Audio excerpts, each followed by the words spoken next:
Bonjour à tous et bienvenue, j'espère que vous allez bien. Comme tous les jours, on est de retour pour parler ensemble de toute l'actualité NFT, blockchain gaming et metaverse. Ça dure environ 10-15 minutes. On est parti directement aujourd'hui, on a un très gros programme. J'espère que je serai dans les temps au niveau timing. Évidemment, juste avant, comme d'habitude, si vous voulez donner un peu de force à la chaîne, n'hésitez pas à vous abonner, liker, partager, commenter et le pouce en l'air aussi bien sûr qui booste beaucoup les vidéos en fait sur l'algo YouTube. Donc merci beaucoup à tous ceux qui le font. Et aujourd'hui, on démarre directement avec quelques news d'ordre général. La première concerne Meta. Donc Meta, nous venons Facebook, vous le savez, la boîte de Zuckerberg, et bah figurez-vous que Meta, donc ils ont créé une branche métaverse spécialisée qui s'appelle Reality Labs. Tout le monde sait que c'est très compliqué pour eux, ils ont fait un gros all-in. En 2022, ils ont perdu 14 milliards de dollars, ce qui est énorme. Et bah figurez-vous que rebelote cette année, en 2023, premier trimestre, ils sont encore en perte de 4 milliards sur juste cette branche en fait métaverse. Par contre, ce qui est bien, c'est qu'ils sont quand même en positif en tout, grâce justement à leur autre activité, Facebook, etc. Ils sont en positif de 1,7 milliard, ce qui est plutôt cool. Mais ce qui est très très bien, c'est qu'en fait Zuckerberg, il a dit qu'il s'attendait à encore des plus grosses pertes pendant tout 2023.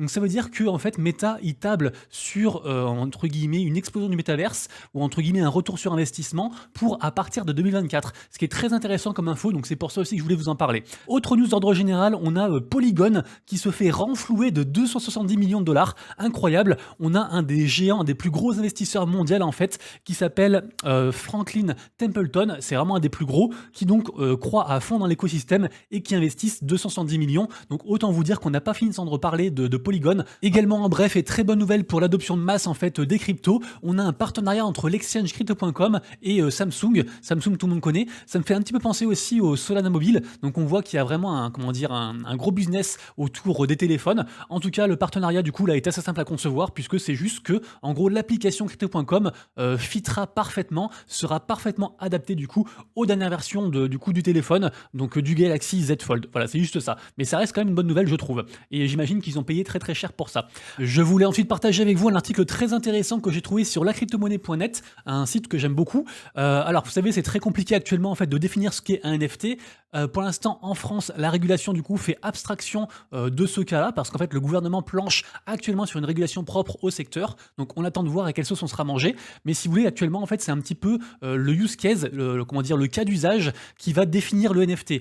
Par exemple, si c'est un NFT artistique, si c'est un truc utilitaire, si c'est un securities qui est là que pour l'argent entre guillemets et pour apporter des gains en fait à leur holder, ça dépend de plein mal de choses. C'est assez compliqué, assez flou. Mais ce qui est intéressant, c'est que j'avais oublié qu'on a un très gros projet qui s'appelle NBA Top Shot, qui est un projet, on va dire gaming entre guillemets, sur la blockchain Flow, qui a été dirigé par Dap Labs, qui est une très très grosse boîte. Et ben en fait, figurez-vous qu'il y a une décision de justice qui a été rendue en fait, et on a accusé du coup Dap Labs d'avoir fait des conseils financiers. Juste pourquoi? Parce qu'en fait, ils avaient mis des émotes de fusée dans les tweets. Donc figurez-vous que maintenant, en fait, bien que, et là je cite, hein, bien que le mot profit ne soit pas inclus dans aucun des tweets, les emojis fusée, graphique boursier et sac d'argent signifient tous objectivement une chose, le retour financier sur investissement. Et du coup, en fait, en diffusant via le compte Twitter NBA Top Shot des émotes de fusée en parlant du projet, et ben ils ont été accusés en fait de faire des conseils d'investissement et du coup, ils ont perdu le procès par rapport à tout ça. Donc c'était juste un truc très intéressant dont je voulais vous parler et ça fait écho aussi bien sûr à tout ce qui est loi influenceur. Ensuite, on a Tensor qui est devenu en fait la première marketplace sur Solana. Donc ils ont dépassé, ils ont flippé Magic Eden qui était jusque-là la première. Donc très intéressant. Alors forcément Tensor, j'en ai parlé il y a environ je crois 2 mois, un truc comme ça, parce qu'actuellement il y a un airdrop un petit peu en mode blur, et du coup forcément ça favorise en fait le trading, et là en fait avec la grosse collection Mad Labs qui drive mais des volumes mais vraiment gargantuesques, et bah forcément du coup tous les gens qui le font sur Tensor, ça booste les volumes, et du coup là ils sont passés premiers, donc bravo du coup à eux. Ensuite on a la bibliothèque du Vatican en fait qui rentre dans l'ère numérique. Alors en vrai ça fait déjà un petit moment qu'ils font ça, parce que vous savez en fait la bibliothèque du Vatican c'est une des plus grandes en fait du monde, une des plus anciennes du monde et des ouvrages vraiment très très précieux, et en fait ça fait environ 10 ans qu'ils numérisent en fait les ouvrages pour ne pas les perdre s'il y a un incendie ou un truc comme ça. Et en fait c'est vrai qu'avec la technologie NFT on peut non seulement en fait les numériser mais aussi les conserver à vie dans la blockchain, et du coup là ils sont en train en fait de NFTiser les ouvrages du Vatican, donc super intéressant. C'est un partenariat avec du coup AMLAD, je sais pas ce que c'est mais en tout cas voilà ils s'emploient à faire ça. Ensuite on a une grosse boîte française qui s'appelle Michelin qui du coup va lancer une collection NFT à partir de son célèbre en fait avatar Bibendum, donc le petit bonhomme qui est ici, que tout le monde connaît, un bonhomme Michelin. Donc il y aura 5000 NFT, on ne sait pas encore quand est-ce que ce sera, mais en tout cas sur le compte Twitter, ils font déjà des petites raffles pour whitelister les gens. Donc c'est vraiment tout récent, hein, vous voyez, qui a à peine de 300 followers. Donc n'hésitez pas du coup à rejoindre, bien sûr, pour ceux qui sont intéressés à être early sur ce genre de projet-là. On a ensuite Coinbase qui, alors Coinbase, vous savez, au niveau de l'actualité, hein, ils ont intenté un procès contre la SEC. Donc c'est un petit peu, en général, c'est la SEC qui fait des procès contre les gens. Là, c'est l'inverse, c'est eux qui font un procès contre la SEC. Et en fait, ils font aussi un projet NFT, mais c'est pas vraiment un projet NFT en fait, ce qu'ils font Coinbase. En fait, ils font plus une espèce de campagne NFT, un peu comme si on signait entre guillemets une charte pour dire les gars, on est là, on est présent et tout, on veut être respecté. C'est un peu ce type-là.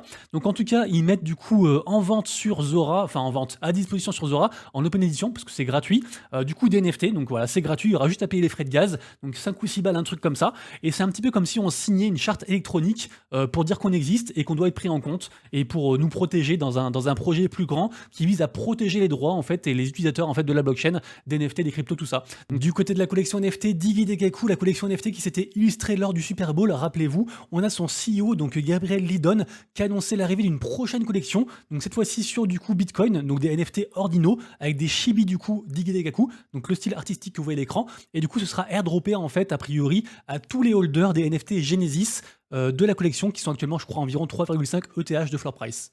Ensuite, on a, alors ça fait encore écho à la régulation, on a en fait les DAO qui pourraient être bientôt régulés.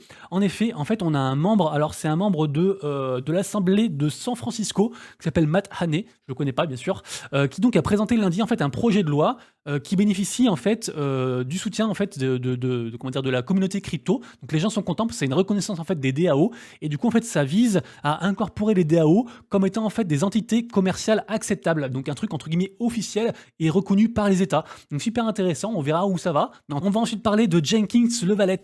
Jenkins Levalet, ça fait un bout de temps qu'on n'entend plus parler. C'est le NFT en fait qui est ici, qui est donc un Bored Ape. Hein.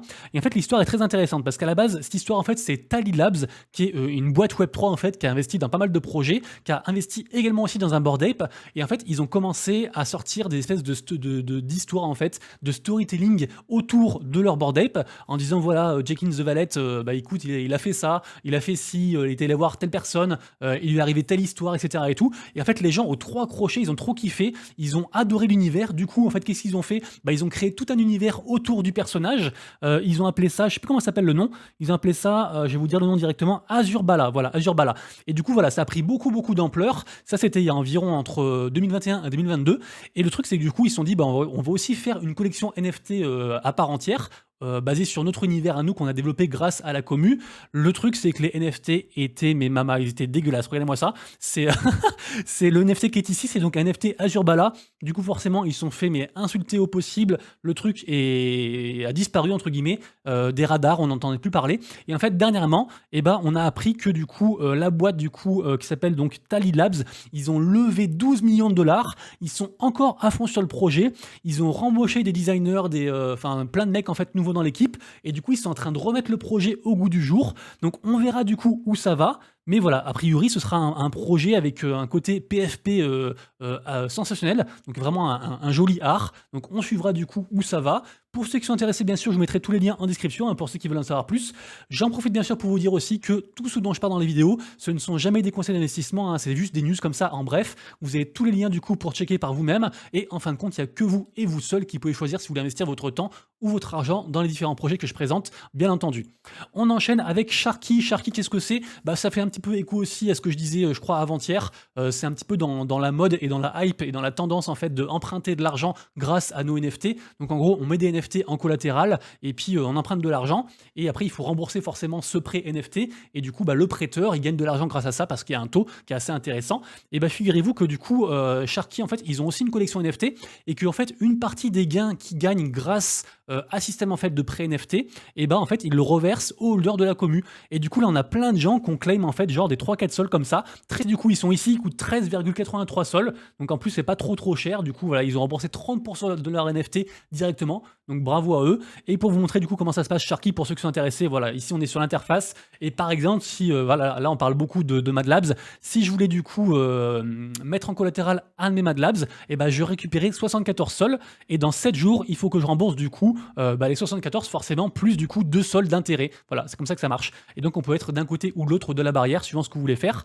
Également aussi, on va parler de nftfy.com. Alors c'est la même chose en fait, hein, ça fait partie aussi de la hype des prêts NFT. Je vous rappelle que du coup c'est 1 milliard de dollars en fait au total si on cumule tous les prêts NFT à l'heure actuelle, c'est énorme. Et donc nftfy, eux, ils récompensent en fait les gens qui utilisent du coup leur application, leur site. Et alors on sait pas trop ce qu'ils vont avoir, est-ce qu'ils vont avoir un NFT, un token ou quoi, on ne sait pas. Mais en tout cas voilà, il y a une période là de 21 jours et en gros les gens qui participent à tout ça, ils seront éligibles à un airdrop ou à quelque chose. Donc ce sera du coup le 15 mai pour ceux qui sont intéressés. Du côté de Blur, très intéressant, Blur, donc marketplace numéro 1 hein, sur OTH. Ils ont détrôné OpenSea il y a bien longtemps du coup, et pour l'instant du coup ils sont toujours premiers. Et bah figurez-vous qu'ils se sont enfin en fait exprimés sur les cheaters en fait qui se trouvent sur la plateforme. Parce que je vous rappelle qu'il y a un gros airdrop qui est actuellement en cours jusqu'à début mai en fait sur Blur. Et ça consiste à quoi? J'ai fait une vidéo sur l'airdrop si vous voulez en savoir plus sur la chaîne, vous irez voir, je vous la mettrai aussi en description. Mais en gros, si vous voulez, plus vous faites des enchères qui sont proches d'un floor price d'une collection NFT avec beaucoup de volume, et plus vous allez avoir des points. Et après, ces points en fait se transforment en box avec différentes raretés. Et après, dans ces box, il y a le token en fait de Blur. Et le truc, c'est qu'en fait, si vous voulez, là, il y a plein de gens qui du coup font des grosses enchères. Ils font des gros murs, genre ils font des, je sais pas, des 1000 enchères d'un coup sur des grosses collections. Et dès que le floor price baisse, en fait, et ben, ils retirent du coup leur enchère et ils rebaissent le truc. Et en fait, à chaque fois comme ça, ils s'adaptent, ce qui fait qu'ils cumulent toujours des points sans jamais rien acheter, sauf erreur. Et du coup, ça, c'est considéré comme du cheat, en fait. Et jusqu'à présent, du coup, c'était plus ou moins toléré, mais on ne savait pas trop. Et donc, Blur s'est exprimé, et ils ont dit qu'en fait, c'était très facile, du coup, à repérer comme manœuvre, et qu'en fait, tous ceux qui font ça, et ben en fait, ils participeront pas à l'airdrop. Donc, ce sera pas pris en compte les points qu'ils ont gagnés comme ça. Donc, c'est un sacré coup, du coup, pour plein de whales qui fermaient le airdrop de Blur exactement comme ça. Et du coup, c'est un gros coup dur. C'est une très bonne nouvelle, du coup, pour tous les petits qui voulaient avoir une part du airdrop et qui sont pas assez gros pour faire ce genre de manipulation. Et en gros, si vous voulez, ils ont dit que pour que ça soit plus clair, dans les jours prochains, dans les semaines qui suivent, en fait, ils vont mettre au point un truc qui va permettre de filtrer les wallets directement. Et donc, on ne verra plus en fait les wallets non éligibles du coup qui font des fausses enchères. Donc vraiment super intéressant. C'est une très très grosse nouvelle. On a Degods qui était la première collection sur Solana qui est partie sur ETH, qui continue à build. Et en fait là, ils ont annoncé du coup un système en fait de stacking non custodial. C'est-à-dire qu'on n'a pas besoin en fait de stacker les NFT des Gods sur un wallet qui nous appartient pas, sur un protocole tierce. En fait, ils restent sur notre wallet. Juste, en fait, on peut pas les vendre. C'est un petit peu comme s'ils étaient sur notre wallet, mais genre bloqués, entravés, si vous voulez. Donc très intéressant du coup pour la sécurité, parce que du coup, les gens se disent que c'est beaucoup plus sécuritaire de garder son NFT que de l'envoyer sur une plateforme en fait annexe. Je rappelle que des Gods, alors je sais pas si ça a changé, mais à l'époque, c'était on gagnait 10 tokens Dust en fait, le token de l'écosystème par jour et par des Gods stackés. Donc pour ceux qui veulent minter le NFT en collaboration avec Wagmi-san, donc Wagmi-san du coup c'est une branche de Yuga Labs, et puis Puma, du coup Puma NFT, et bah figurez-vous que c'est le dernier jour du coup pour s'inscrire sur les différentes pré-mint pour espérer du coup pouvoir minter donc le NFT. Ça coûte quand même 200 Apecoin, donc environ 800 balles, donc c'est quand même voilà, c'est pas donné pour tout le monde. Je vous rappelle que du coup le design de la basket a été fait par TenKTF et que donc après en fait on pourra forge le NFT pour le transformer en basket physique, donc en sneakers, et puis après le recevoir à la maison bien sûr. Et également aussi je voulais vous dire que en gros il faut être holder de différentes collections NFT pour y participer. Donc le moins cher c'est d'être holder en fait de NFT Nitro. Donc les Nitro, c'est la collection NFT de Puma qui coûte genre 0,16, un truc comme ça, vous irez voir. On passe ensuite à une information musicale avec Fun Radio, puisque à l'occasion de leur show géant à l'Accor Arena, donc à Paris, ils vont vendre en fait des tickets NFT. Donc c'est très intéressant ça, du coup les tickets NFT, je vous le rappelle, mais j'en parle régulièrement, il y a un vrai business en fait pour tout ce qui est NFT et ticketisation, parce que le NFT en fait révolutionne ce domaine à part entière. Ça permet en fait aux gens de pas pouvoir falsifier en fait leurs tickets, d'avoir une récompense quand je sais pas, quand ils sont allés du coup à l'event, d'avoir une preuve qui sont allés à l'event, enfin il y a plein de trucs. Après il y a des avantages aussi après aussi l'event, enfin ça permet plein de choses, un suivi aussi, enfin c'est trop bien, traçabilité, suivi, vous connaissez, après c'est les avantages des NFT hein, évidemment. Et donc là du coup ils vont vendre différents tickets. Les tickets par contre ils sont un peu plus chers, ils coûtent quand même 170 €, alors qu'à la base je crois que c'était environ 50 balles. Par contre ce qui est intéressant c'est qu'ils vont aussi vendre en fait 5 tickets en mode passe à vie, donc tickets NFT. Du coup ça vaut, c'est ici, ça vaut 1 BNB. Et je rappelle que sera présent du coup à cet événement donc Vladimir Cauchemar par exemple, Il y aura aussi Steve Aoki. Steve Aoki, c'est un DJ qui est mondialement connu, qui est suivi par 10 millions de personnes. C'est vraiment une star interplanétaire. Et je vous rappelle que lui, en fait, il est très présent dans le milieu des NFT. Il est aussi artiste NFT, il fait plein de trucs. Il a fait une collaboration dernièrement avec Thrilo pour faire du coup un drop qui démarre demain, un drop musical NFT. Il a aussi fait un truc aussi avec Snoop Dogg. C'est vraiment un acteur très très présent. Et en fait, il a déclaré dernièrement dans une interview qu'il avait gagné plus d'argent en un an de NFT qu'en 10 ans de carrière, alors que pourtant il est très très connu.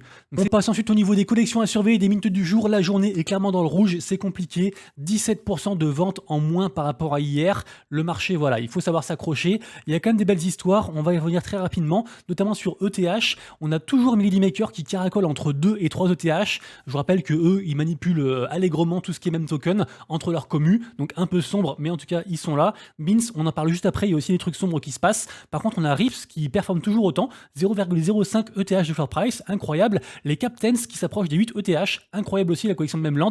Renga qui s'est réveillé, qu'on fait une grosse série d'annonces en fait et d'updates sur ce qui s'y passe. Je vous rappelle qu'ils sont partenaires aussi avec 10KTF. Otherside aussi, pareil, il y a pas mal de volume parce que forcément, il y a eu l'annonce hier, j'en ai parlé avec les tiers en fait, tier 1, tier 2, tier 3, tier 4, par rapport du coup au jeu Otherside et à l'utilité qui en découle. Donc forcément, du coup, ça fait brasser du volume.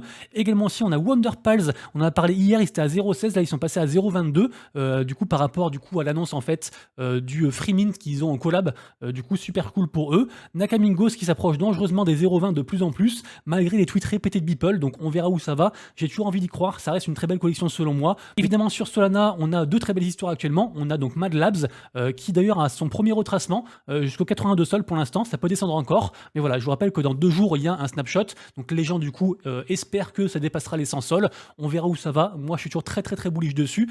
Et comme tous les jours bien sûr, je fais un petit tweet qui récapitule en fait les minutes du jour les plus hypées selon moi et les collections à surveiller. Donc, la minute du jour aujourd'hui, on a du coup la collection en fait du groupe L'Oréal qui fait des NFT avatars digitaux qui sont d'ailleurs en partenariat aussi avec Sandbox. On a Faraway qui est le studio de jeu qui est derrière Serum City, qui est le projet en fait qui vise à gamifier en fait tout ce qui est cartel mutant Hounds, etc. On a aussi Nimbus Gallery qui me paraît pas mal. J'ai fait une petite blague d'ailleurs ici. On a aussi Raposa Coffee Co sur Solana qui me paraît pas mal du tout. On a le second mint en fait, la seconde collection NFT de Mekachen qui est un projet gaming mobile. Et on a aussi Epixverse qui m'a l'air très très bien. L'art est merveilleux. Aujourd'hui c'est les whitelists et demain c'est les publics. Donc je vous le redirai aussi bien sûr demain. Également aussi un truc un peu sombre par rapport à Beans, puisqu'il y a beaucoup de whales en fait qui sont en train de drop leur NFT Beans. Je sais pas pourquoi. Enfin de drop de dump pardon. Donc ils vendent d'un coup en fait plein de tokens. Donc je sais pas ce qui se passe, mais c'est vrai que l'univers d'Azuki, ils avaient beaucoup de très bonnes nouvelles dernièrement. Le NFT Beans, il était monté à quasiment 1,6 ETH. C'est le token qui est ici, Beans, ici, là. Et du coup, là, il est redescendu à 1,4. Donc voilà, on sait pas trop ce qui se passe. Pourquoi les gens dumpent leur token, je ne sais pas. Mais également aussi, c'est un projet très intéressant qui fait beaucoup parler aussi. C'est le projet The Upas NFT. Notamment, en fait, ils ont commencé en fait, à airdrop en fait, des bananes. J'ai vu des bananes partir à genre à 30 sols de floor price, un truc comme ça. Donc c'est assez incroyable. Alors que c'est que une espèce de pré-vente en fait. C'est juste un pré-mint en fait pour minter après les NFT plus tard. Du coup, voilà, j'ai pas trop plus d'infos par rapport à tout ça. Mais en tout cas, voilà, les gens en parlent pas mal de ce projet. Donc également aussi le projet AV Yacht Club, qui est un projet qui avait Rug et qui a été racheté par Kungs, qui est un des développeurs en fait du projet Memland, ceux qui sont derrière les Captains dont j'ai parlé juste avant. Et bah figurez-vous que du coup, il a enfin annoncé quelques utilités par rapport à ça. Donc en fait, tous ces NFT là que vous voyez à l'écran, ils vont être burn en fait. Et en fait, les gens pourront choisir de soit burn du coup 3 NFT pour avoir un NFT Ordinal Cubes, qui est actuellement à 0,30 ETH de floor price. Donc peut-être qu'il y a un move à faire, je ne sais pas si c'est vous qui voyez, ou alors de burn du coup une fille, une AVYC, pour avoir du coup une 0xGF qui a priori sera du coup utilisée dans l'écosystème de Kungs en tant que compagnon du coup du NFT Cubes pour apporter en fait plus de rendement à la mécanique en fait de stacking et de quête qu'il a déjà mis en place depuis quelques temps là. Donc troisième partie de la vidéo, la partie blockchain gaming, et d'ailleurs dites-moi dans les commentaires si vous aimez cette partie là parce que peut-être que du coup je devrais l'effacer un petit peu au profit d'informations qui intéresseraient plus les gens. Donc ça m'intéresse toujours d'avoir votre retour par rapport à tout ça. Et on commence par une information générale qui va impacter l'entièreté de l'industrie du gaming. C'était en fait une décision qui était en attente pour savoir si Microsoft pouvait racheter ou non Activision Blizzard. Donc ceux qui sont derrière, entre autres, les Call of, etc. Et du coup, donc on a l'autorité des marchés et de la compétition qui ont dit non, vous auriez un trop gros monopole, vous seriez trop puissant, pardon, vous écraseriez le marché et donc on ne peut pas vous autoriser à racheter la boîte. Du coup, voilà, pour ou contre, je ne sais pas, mais en tout cas, c'était une décision vraiment qui était très attendue. Ça concerne des millions, enfin, il y a des millions et des millions de dollars qui sont en jeu. Information suivante qui concerne One Fight Arena, qui est donc un nouveau projet en fait. C'est un projet, en gros, c'est un jeu de stratégie autour du MMA, qui du coup devrait arriver Q1 2024, donc environ dans un an. Et en fait, c'est un projet de Animoca Brands qui a fait un partenariat avec One Championship, qui est en gros une branche un petit peu de l'UFC plus ou moins. C'est des organisateurs en fait de combats MMA, des choses comme ça, qui sont suivis par, vous voyez, 1 million de personnes. Donc c'est une très grosse organisation. Donc on espère du coup que ce sera un très joli jeu, qui sera du coup dispo aussi sur Google Play, l'App Store, etc. Donc un très joli pari pour l'avenir. Bien sûr, essayez de vous renseigner. Le compte Twitter est déjà ouvert, donc peut-être choper une whitelist, un NFT ou autre. Ça, c'est vous qui voyez. Le métaverse numéro 1, selon moi, donc Sandbox, qui va faire une nouvelle vente de land. Ils font ça régulièrement. L'événement, du coup, s'appelle Megacity. Il est en partenariat avec 17 autres grosses boîtes. Ils mettent un petit peu, on va dire, la Chine à l'honneur. Pour ceux qui sont intéressés, du coup, en gros, il y aura 250 lands avec différentes raretés. Pour y participer, c'est très simple. Ça a commencé hier. Vous avez jusqu'au, je crois, environ 10 mai, un truc comme ça, parce que les ventes, du coup, ce sera le 11 et le 12. Et en gros, il faut juste avoir en fait assez de tokens Sand, donc le token de l'écosystème sur son wallet. Pour les petites landes, c'est environ 1000 Sand et pour les grosses, c'est environ 4000 Sand. Donc voilà, il faut juste avoir la quantité et après, il faut la laisser en fait jusqu'à la vente, jusqu'à la raffle. Et puis, a priori, si vous êtes choisi, vous paierez votre land beaucoup moins cher. Donc ça reste toujours un truc très intéressant. Souvent, c'est un bon plan. Également aussi sur Star Atlas, ça a commencé du coup hier dans la nuit. On peut donc tester en fait différentes choses par rapport au jeu. Je vous rappelle que c'est un gros projet gaming sur Solana et en fait, les gens sont récompensés en fait pour tester des choses. Voilà, donc ça reste un truc intéressant pour, on va dire, s'inclure dans un écosystème et aussi avoir quelques récompenses. Moi, c'est un projet que j'aime beaucoup. Ensuite, ça, c'est un appel à vous. Je voulais savoir si des gens jouaient du coup à, je sais pas comment on prononce, THNDR.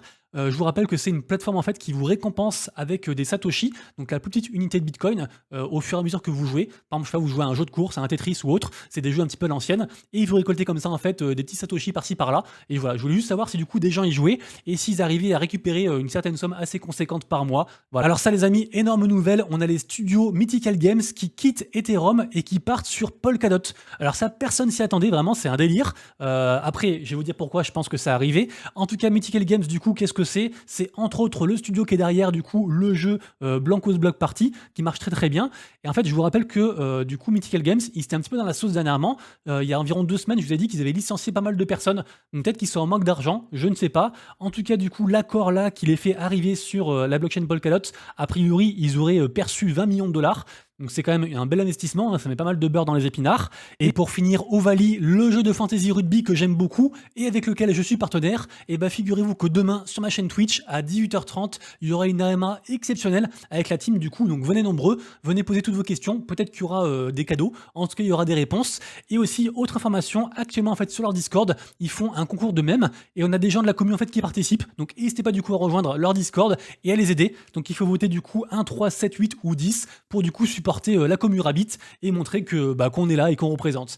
Les amis, du coup c'est tout pour moi, j'espère que vous avez kiffé. Si c'est le cas, likez, partagez, abonnez-vous, le petit pouce en l'air bien sûr et commentez. Et puis nous on se retrouve donc dès demain pour la prochaine vidéo actu NFT, blockchain gaming et metaverse. Et d'ici là bien sûr, prenez soin de vous, de proches et de vos lettres, c'est Monsieur Rabbit, des bisous, ciao.